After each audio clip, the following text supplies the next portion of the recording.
तर as a student आपल्याकडे budget नेहमी कमीच असतं. म्हणजे कुठलेही कोर्सेस करायला किंवा क्वालिटी एज्युकेशनसाठी महत्त्वाच्या असणाऱ्या गोष्टींची पूर्तता करण्यासाठी ॲज अ स्टुडंट आपल्याकडे बजेट पुरेसं नसतं. बजेट एवढं महत्त्वाचं असेल आणि त्यामुळे आपल्याला एवढे अडथळे निर्माण होत असतील, तर आपण आपलं बजेट तयार करणं महत्त्वाचं आहे असं मला वाटतं. म्हणजे तुम्ही स्टुडंट असाल तर तुम्हाला घरून पैसे येत असतील किंवा तुम्ही जॉब सुरू केला असेल तर तुम्हाला मिळणारी सॅलरी किंवा ॲज अ स्टुडंट तुम्हाला मिळणारे अलाउन्सेस असतील किंवा स्कॉलरशिप्स असतील, तर हे सर्व तुम्हाला येणारे पैसे आणि त्यानंतर तुमचा महिन्याचा खर्च म्हणजे रेंट असेल, फीस असेल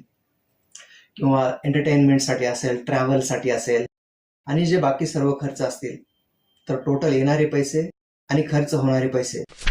या सर्वांची तुम्ही बेरीज